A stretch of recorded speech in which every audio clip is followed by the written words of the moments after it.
My name is John Soboleski, and I'm a Deputy Director with the Cuyahoga County Board of Health, and I've spent most of my career working in lead poisoning and lead poisoning prevention.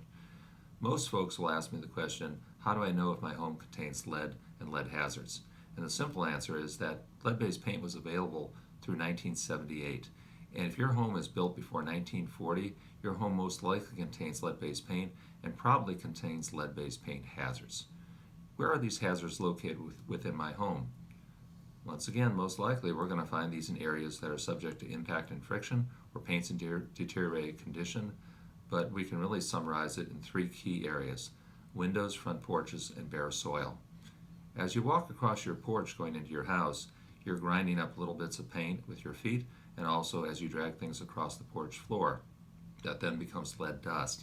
As we open the door and close the door, that is an impact surface in which we have lead-based paint on the door and the frame grinding off little bits and pieces into dust.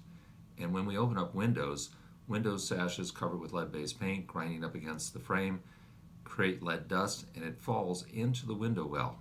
And window wells are very important because that's where a 2-year-old likes to look out the window.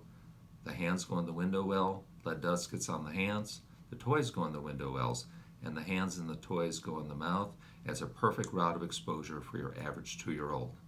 So windows, front porches, and bare soil are very important when it comes to lead exposure and also how we can prevent lead exposure. Within the home itself, we sometimes find lead-based paint in areas of high humidity like bathrooms or entry hallways or kitchens, areas that they wanted the paint to hold up for a long time. But outside, the paint is subject to weathering and deterioration, so we want to pay special attention to those areas outside the home.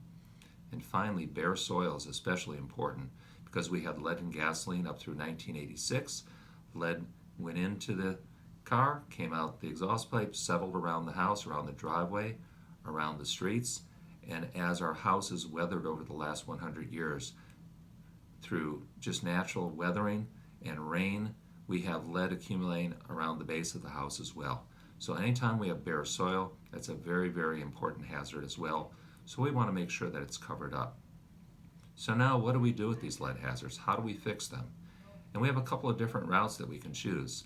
If we're talking about relatively simple things to fix, a homeowner can do some simple maintenance themselves, taking care to follow lead-safe work practices.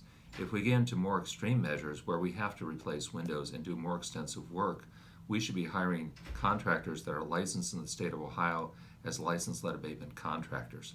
And the Cuyahoga County Board of Health maintains registered contract list, and also the state of Ohio through the Ohio Department of Health has available listing of licensed lead abatement contractors by zip code. So you can certainly look at that as well.